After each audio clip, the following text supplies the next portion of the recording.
This is Daniela with Bestie Life, and today I get to talk to Pam Millican. She shares her story as a trauma and sexual abuse survivor turned lawyer and ski and snowboard champ, and how she uses her gifts and talents to help empower and inspire others. Her biggest passion is helping others, and I think in hearing her story, you will truly be inspired, and hopefully you can join her Reset Your Life movement coming up in a couple days. So thanks so much for joining us.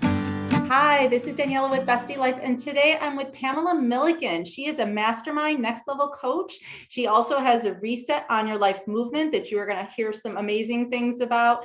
I've only recently gotten to know Pamela, and just amazing life experiences, professional experiences, books, screenplays. I'm just want to get her started because I think you're really going to love getting to know her. So hi, Pamela. Hi, Daniela. Thank you for inviting me. It's so lovely to be here. Oh, I'm so glad to get a chance to chat. Last time we were kind of on the phone, so now we get to see each other and really talk. But I was wondering if you could share with my listeners just a little bit about you, personally, professionally, share your story, because it is an amazing journey. Thank you.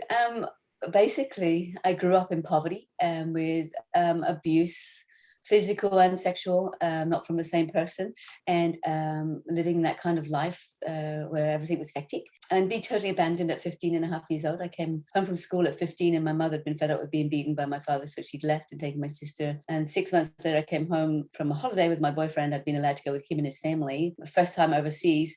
And it's really interesting how I tied these two things together, but it was the most amazing time of my life because I lived in poverty and they were uptown boy and I was downtown girl, and I'd been allowed to go on this amazing holiday to 7 countries in 7 days type of thing. And we drove France and Germany and everything. It's an amazing experience. And so I had the biggest high of my life. I was so happy. When I came home at the end of that, and I walked up to my house, so you have that foreboding in your stomach. I knew something wasn't right by the look of my house. We only lived on a crappy council estate, and it was horrible anyway, but it was still my home, you know. But when I got there, it was completely empty. And my dad had moved in with that woman while I was away, and everything I owned had been thrown away. And so I went from having the most amazing experience in my life to being totally homeless. And it was just like, so I think throughout my life, and it's something I've actually just started working out, and it only came to me about 6 months ago, that I don't actually allow myself to have the most amazing experiences because something bad's going to happen. Mm-hmm. So I kind of limit what I've done, even though I've done so well despite all that. I still only made that connection a short while ago. But what I want people to know is that you can come from that, and it's just a story, but you can either be their story or you can surpass that story and go, that is not going to be my life. There's something wrong with those people. They're wounded, because I know that I'm a good person. And I held on to that. Mm-hmm. So yeah, I've had some amazing experiences. And just a month ago, I started flying helicopters, learning to fly helicopters. Like you are a surfer, a skier, a snowboarder. You know a ton of different languages. You are trained in Reiki, NLP, and all sorts of different therapies. Like, you have taken what was a super horrible time in your life and said, this is not going to define me, and have really created, if people don't know you or get to hear your story, to see that you have used that as a springboard to who you've become and to help others with those great experiences and things that you've learned along the way. And I think you do keep learning. Like you said, only 6 months ago did you kind of recognize this part of you, because it does get so ingrained and embedded when it happens so young. Yeah. And I'm constantly, it makes you constantly drive. I'm constantly driven, and I'm driven by this desire to never be homeless again, never to rely on anyone else to make my decisions or give me, we had days where we didn't have food, and thank God for school meals. But so I never want to be in that position again where I need to rely on someone else to give me money so I can eat, or I want to be able to go home and know that my home is going to be there because it's my home.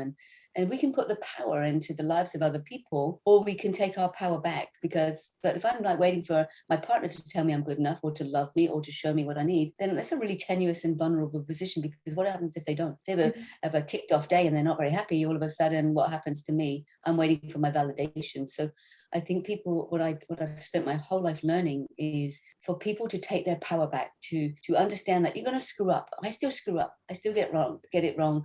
And that's okay, because I don't believe in failure. I believe in feedback. So I think you either do something well and you learn, or you do something not quite so well and you go, what did I learn? So it's all just learning. And if you look at it like that, things aren't good or bad. That's not this dichotomous world we seem to find ourselves in. It's not good or bad, wrong or right. It just is. It's like, that's a situation and that's shit. That didn't work so well. Okay, what should I have done? Or what could I have done? What didn't I do so well? What knowledge do I need? I did a law degree just to prove that I could, because my father, when he was belting me, used to say, you're a piece of SHIT and you'll never be anything else, and blah, blah, blah. And I was curled up in a ball, and I distinctly remember I used to say, I won't swear on here, but I used to say, F you, you're wrong, you're wrong, you're wrong. I'll show you. So I thought, that's why I did it. I have more qualifications than hairs on my head now, as I said to you earlier. It doesn't make me better than anybody else. It just means I've got this big toolbox to be able to help people, whether it's with my, and it's always degree level. I have to go get a law degree, and then I go study degree to psychology, and then get my master's in hypnotherapy and NLP, and whatever it is, I have to be the top dog, not because I want the recognition that way, but because the knowledge, the highest level of knowledge in that industry is like, I want that because I can share that. I don't, if that makes sense. Absolutely. And we're going to talk a little bit at the end about a great challenge that you have coming up, a 30-day program to really help women work through a lot of these things, but we'll talk about that in a little bit. But I also love too how you shared how, you're doing these things not just to give to everybody else, but that you also make it a point to really give back to yourself and take care of yourself. And I think as women, sometimes we've learned it's about putting everybody else first instead of ourselves, without seeing how necessary and important it can be to put yourself first in a way that helps you give back to others. And I see that from everything you do. You give so much back because you're okay. You've taken care of. What is something you do for fun to take care of you? Fly helicopters. You have a routine or something that helps you to stay grounded every day as you're trying to do all these things? I know you said you're working like 12, 14-hour days right now. And I've been doing that for over 18 months. So I'm actually getting tired, and I did have my meltdown the other day. So, you can have it all together. You can look like you're outside, and I'm super successful. I'm super powerful, super strong, and confident in myself. But you still have those moments where you break down, but you just don't live there. You acknowledge it, you let yourself feel it, but then you move on. You go, okay, Pam, you've got shitty with all the people that are supposed to be helping you that aren't. You're on your own. You've always been on your own. Pick yourself up. And now my go-to is just walking down the beach, getting a coffee, and just like doing a mini meditation. I teach meditation. I like to do, because I'm a master hypnotherapist too. I like to combine hypnotherapy with meditation. And when I teach, I teach while I counsel. I help people set their goals, but I get them to record it, so for repeated listening, and that's what just like fills me, to be able to go, I'm listening to your recording every day, and I've started manifesting like a boss, and I'm like, yes, and for me, that's what makes me happy, because I never had that. I never had anyone, and it made me emotional when you were, I'll share this and I'll share that, Pam, and all of a sudden my eyes are just like water taps already. I'm like, so anyone who's listening on this podcast, she's too beautiful, she's too loving and caring, and she'll make your heart cry, because she made my eyes cry, and I try not to. But yeah, so much for fun, or for relaxing, I go down the beach and I walk with my coffee, and I just reset, take my shoes off, and I walk with my feet in the water, and I remind myself why I'm doing what I'm doing. That's probably my biggest go-to. Why am I doing what I'm doing? Because that's knowing why you're doing something will keep you on track. It will, if it's strong enough. Why, like mine, my why is to share what I know. I went through all those experiences as a child for a reason, right? It's, and so in order to share the learning and the growth, because I have the strength to do that. And most people who've gone through the most horrible things are very strong, and they come out and they don't know that, they don't know it, but they are gifted with that, because when they get through the learnings of that, they can share that and fast track someone else too, so they don't have to suffer for so long. So that's me. I love doing that. And I love the simplicity of it. It's nothing external. It's nothing expensive. It's nothing that you need anything other than yourself, wherever you are in the world, to be able to find that moment to ground yourself, to find some quiet and peace, and really tune into you as a way to take care of yourself. And that's great. Yeah. It doesn't have to be expensive. Too many, I think, and hats off to people if they want to go off and spend all that things, but know that they don't need to. I think when you sit quietly with yourself, you can understand yourself more. And my whole life's been about understanding human behavior, because I needed to understand those people that were hurting me, because I knew I was a good person, and we intrinsically know whether we're good people or whether we're doing the wrong thing or whether we're being mean or spiteful. And if you can pull yourself up and go, you know what, I was a bit sarcastic there, I was a bit mean there, and whatever, and own yourself. And when you know yourself, you can own yourself. yourself, and you can only help people to the degree that you've actually served yourself, in as much as you've got past whatever it is that's, making you unsettled and unhappy, if that makes sense. And I think that could be the hard part sometimes, is either we don't know ourselves or we're not as comfortable with ourselves. So we do surround ourselves with all these outside external validations to kind of like avoid having to really hear that inner critic or that inner voice in a way that isn't necessarily beating us down, but that is honest, and that we're acknowledging and that we're moving past, rather than, well, I don't want to hear that. I'm just going to, do something fun. Yeah. And that's a shame, because people stop learning. They're so caught up thinking they have to be perfect. I have to be this to be loved. I have to be this to be something. And they really don't. And I'm not talking about this because I'm book smart. I'm talking about these because I've gone through that. I've still got people that want to push you down. They want to crush you. And if I believed them, I wouldn't do what I do, and I'd get knocked off track. But it's my life, and I want to live my life my way, not to the detriment of anybody else. But when I'm listening to other people's voices, I need to be honest. Am I just being a victim here? Am I just going, oh, well, they don't like me, so I'm not going to do that. I don't want to rock the boat. And trust me, I was a people pleaser. If there was an Olympic sport, I'd be the gold medalist, unrivaled. But, I learned that people don't respect that when you're a people pleaser, and they take and they take and they take. So you have to take your power back and go, people that matter don't mind, but the people that mind don't matter. And I loved that when I found that quote, because it's like, I'm going to help you because I'm a really good and loving person. But if you start taking advantage of me, I'm going to stop that. And I'm going to put the brakes on, because that's not fair on me. So, and you need to know why you're taking advantage and take, if that kind of makes sense. No, and that boundary is so powerful, and we can be so kind of reluctant to put that in place because we feel guilt. And as people pleasers, we're like, but then someone's not going to be happy with me. And we're putting their feelings into what we do versus setting the boundary of, this isn't good for me and I'm going to stop it. Absolutely. That's what we do. You don't want to make that person unhappy. So, if I explain this to my clients. So if that person in front of me, I have to work so hard to make them happy. And the minute I don't want to do something, they get shitty with me, or they get angry with me, or they don't want to be my friend or my lover, my partner, then are they really there for the right reason? And they're obviously not, because if they love me or they care about me and they know who I am, they won't mind if I say no, because I don't mind if any of my friends say no. Right. And I appreciate them saying no. I go, thank you. If you don't have time for this, please don't say yes just to please me. Just say, no, I don't have the time for it, Pam. And we're not taught to be honest about how we feel, and honest about how to feel with others doing things. We allow people to overstep those boundaries. It's so important, because being abused so much, those boundaries, I didn't have any boundaries, and I didn't know about boundaries. My family were very uneducated, which is why I went down that route of education, because I used to look around me and think, education's the key. There's all these people that are getting treated better because I live in poverty and uneducated environment. But you know what I mean? It's like education is key, is understanding yourself and understanding other people, and knowing that it's okay to say no. And if people get upset with you about that, that's telling you more about them than it is about you. Absolutely. Because I think it's not our job to make everybody happy. And I think once we start to learn that and be able to take care of ourselves, that's how we become then the givers that really do meet our needs and everybody else's needs, and live that fulfilling life. Like you've talked about, you have the time to do all those things. You have the passion and the motivation because inside you're in a good place. Yeah, 100% agree. Mm-hmm. We touched a little bit before we started recording on some of the things you're grateful for. And I think people always look sometimes to the materialistic type of stuff. And I loved, as we started to talk about it, you want to share like some of the things that you really focus on when it comes to gratitude, because I think that's such a huge part of our self-care. I'm grateful. I am actually grateful for the way I grew up. And I know that probably sounds ridiculous. And if you read my book, Making Broken Beautiful. Like, wait, what? Yeah, I know. But, in my book, Making Broken Beautiful, I talk about coming home and having that wonderful experience and being abandoned and knowing that I wasn't, and then I live in an attic for a while. So I'm deeply grateful for all of that, because it made me dig deep into find out who I am. We need adversity. We need challenge, because we get comfortable and we don't step outside our comfort zone because it's too hectic out there. I'd rather stay with what I know, which is why people stay in abusive relationships for far too long. I spent, even though I was abandoned at 15 and a half, I still spent until I was 27 trying to please my dad, and he used to beat me most days.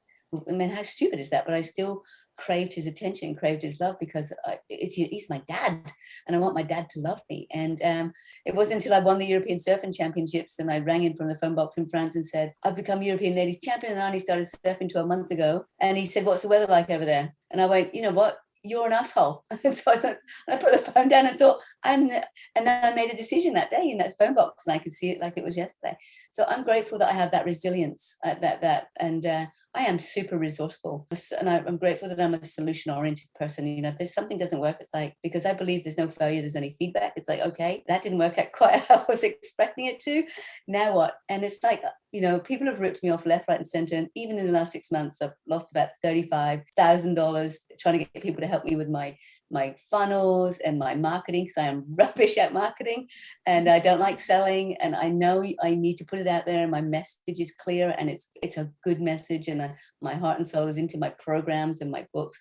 But the idea of like making people buy, I want them to find it. And it's like, okay, I know that's not realistic, but so, and then I just think, you know what, I bounce back. I'm grateful for my bounce back. I am so good at going, you know what, it's money. I can always make money. The time I spend worrying and stressing about that and getting angry and getting annoyed at the people that have done the wrong thing by me, it's like, I'm wasting my time. I can't get that time back. And we all act as though we're living forever. And we don't know whether we've got 5 minutes, 5 years, or 50 years left on the planet. So, you know, all that time spent, people live the same day over and over and over again, and they get to 95 and go, I don't know, I had a life. And it's like, no, you didn't get the same day over and over. And so I'm grateful that I have this motivation and this drive to learn, to grow, and to share. I learned something new, I want to share it with someone. It's like, who can I just teach that to? And I'm looking around, you know. Yeah, so I'm very grateful that I actually grew up the way I did, because it made me resilient, it made me resourceful, it made me dig deep, and it made me discover who I really am and what I'm capable of. And I know there isn't anything I can't do if I put my mind to it. Right. And you're going to help so many other people, not only through your story, Making Broken Beautiful, which is on Amazon. I'm going to have all the links in the show notes for this book and your other book. But I think not just taking your experience and doing good for you, but doing good for others. Like you said, you want to share it. That's where your power is you help everyone feel comfortable. You help everyone feel heard.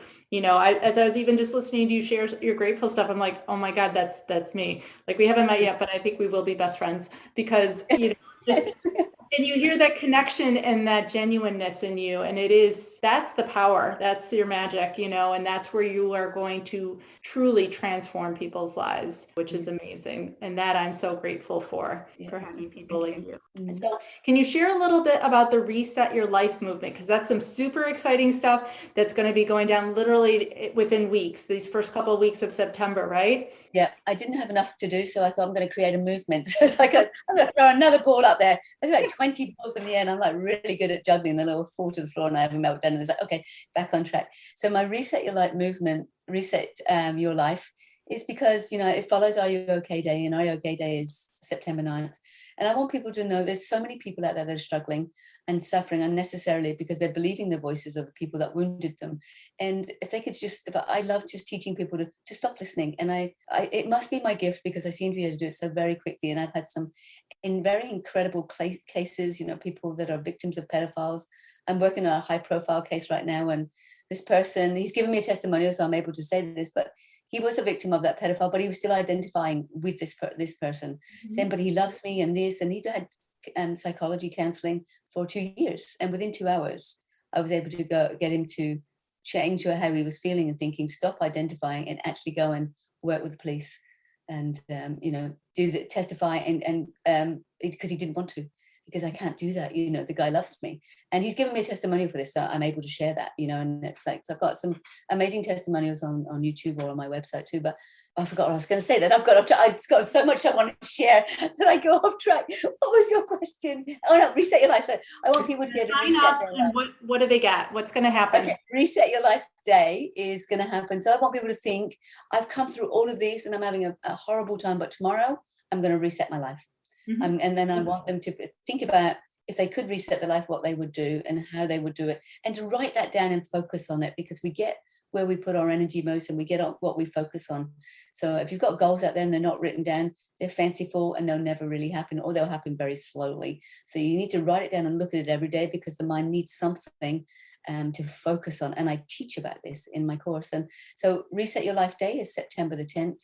And I have a 5-day free Reset Your Life challenge to help you kickstart that journey. There's 5 days of coaching with me.